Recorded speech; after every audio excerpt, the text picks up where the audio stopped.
धीरे धीरे धीरे धीरे वो क्या होता है, पुराना हो जाता है ना। एक टाइम ऐसा आता है कि उस घर में रह नहीं सकते, तोड़ के दोबारा बनाना पड़ेगा, बिल्कुल ही जर्जरीभूत वो अवस्था हो जाती है उस घर की। इसी तरह शिव बाबा ने भी कहा, जब मैंने भी ये दुनिया बनाई थी ना, ये संसार बनाया था, ये बहुत सुंदर बनाया था। आज दुनिया में जो दुख बढ़ रहे हैं, समस्याएं बढ़ रही है, प्रकृति कष्ट दे रही है, शरीर कष्ट दे रहा है, तो क्या कहते हैं, भगवान तो ने ऐसी दुनिया बनाई क्यों? किसके ऊपर दोष ठहराते हम? भगवान के ऊपर दोष ठहराते। पर शिव बाबा क्या कहते हैं, परमात्मा क्या कहते हैं कि मैंने तो बहुत सुंदर दुनिया बनाई थी। और वो सुंदर दुनिया कैसे थी? जब तुम भी सुंदर थे उसके अंदर, हम भी सुंदर थे वहां पर। सुंदर क्या थी? आत्मा थी सुंदर वहां पर।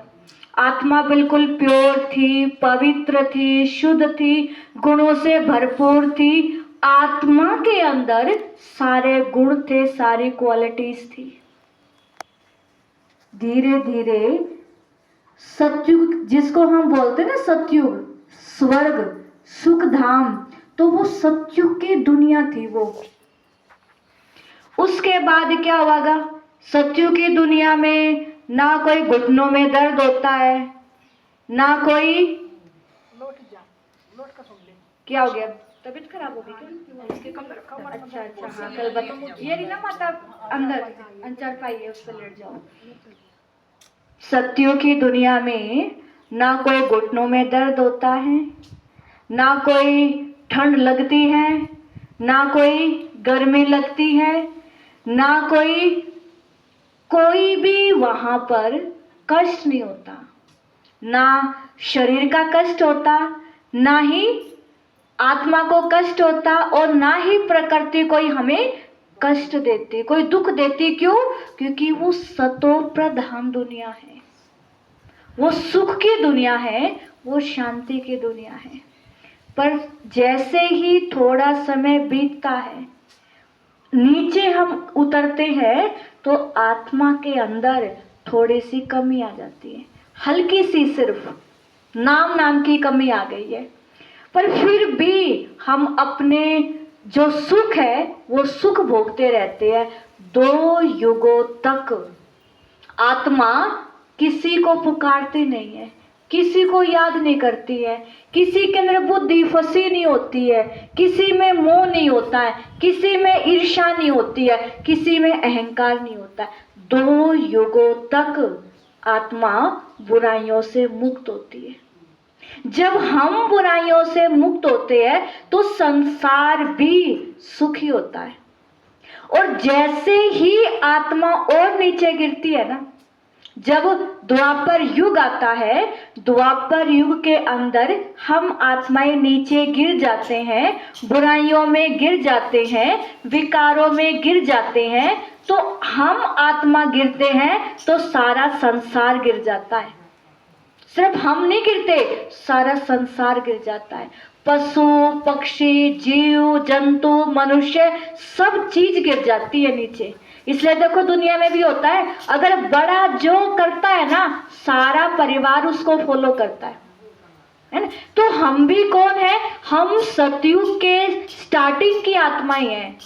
तो हम गिरे, हमारे द्वारा पूरा संसार नीचे गिर गया है ना, संसार नीचे गिरता चला गया। इसलिए परमात्मा क्या कहते हैं, अब हम दुखी हो रहे हैं। दुख का कारण क्या है? दुख का कारण कोई भगवान नहीं है, दुख का कारण प्रकृति नहीं है, दुख का कारण कोई व्यक्ति नहीं है। दुख के कारण है हमारे कर्म है, दुख का कारण है हमारे कर्म। कर्मों पर हम ध्यान ही नहीं देते हैं। देते ध्यान कर्मों के ऊपर? नहीं देते। अब मुख से कड़वी बात बोल दी, क्या कहेंगे? अरे सारे ना बोलते हैं। आजकल तो माताएं क्या बोलती है, 80 में भी गाली दे देती है बच्चों को, छोटे छोटे बच्चों को। मगर माता क्या कह रहे हो? अरे नॉर्मल है ना ये बात तो नॉर्मल है ये तो। हम बोल क्या रहे हैं वो भी हमारे ध्यान पर हो। हम सुन क्या रहे हैं वो भी हमारे ध्यान पर हो। हमारे पास परमात्मा ने जो संसार में भेजा था ना हमें, तो परमात्मा ने कहा था संसार में जाओ, और दो पलड़े परमात्मा ने कहा, दो पलड़े तुम्हारे पास है। एक तो है परमात्मा की याद की कमाई का पलड़ा, और एक है अपनी गृहस्थी का, अपनी जिम्मेवारियों का पलड़ा, कि दोनों को बराबर रखो। परमात्मा को भी याद करो, भगवान में भी ध्यान लगाओ, उसके लिए भी समय निकालो, और साथ साथ गृहस्थी को भी देखो। पर जैसे हम संसार में आए, इस कार्य क्षेत्र पर आए, शरीर रूपी कपड़ा लिया, इस जिम्मेवारियों में फंसते फंसते इतने फंस गए कि हमारा एक पलड़ा तो भारी हो गया और दूसरा पलड़ा हल्का हो गया। दूसरा पलड़ा हल्का भी नहीं है, बिल्कुल ही खत्म, बिल्कुल ही खत्म। वो दिखाते ना तराजू, एक पे ज्यादा सामान रख दो और एक पे बिल्कुल ही कम रखो तो क्या होगा, वो बिल्कुल जमीन में बैठेगा, वो बिल्कुल उठ जाएगा। तो आज हमारा भी पलड़ा दोनों ऊपर नीचे हो चुका है, और जब ऊपर नीचे हो चुका तो बैलेंस बिगड़ गया। बैलेंस बिगड़ गया, फिर हम दुखी हो रहे हैं कि हमारी गृहस्थी टूट रही है, हमारी गृहस्थी में लड़ाई झगड़े हो रहे हैं, हमारी गृहस्थी में बन नहीं रही है, हमारे गृहस्थी में चिड़चिड़ापन हो रहा है। क्यों हो रहा है? क्यों हो रहा है? क्योंकि हमने बैलेंस बना के नहीं रखा। अब मान लो एक आदमी है, वो आदमी बिस्तर पर लेटा हुआ है, उसको कुछ काम करने की जरूरत ही नहीं है, तो वहां पर हमें शक्ति की जरूरत नहीं होती है। शक्ति की जरूरत होती है, काम कर रहे हैं, सबके सामने हमें फेस करना पड़ता है, बातें भी आती है, सुनने को हमें मिलता है, कईयों को सुनाना भी पड़ता है, कई कुछ कह के चले जाते हैं, समाना भी पड़ता है।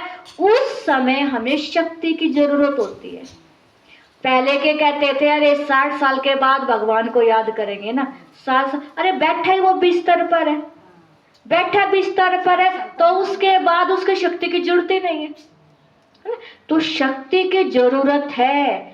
आज हम सुनते हैं छोटे छोटे बच्चे डिप्रेशन में जा रहे हैं। डिप्रेशन है क्या?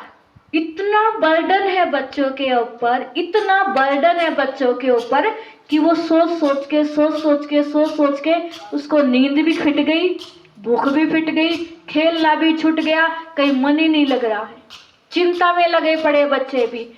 बड़ों से पूछो, बड़े नौकरी, जिसके पास नौकरी है वो भी टेंशन में, और जिसके पास नौकरी नहीं है वो भी टेंशन में।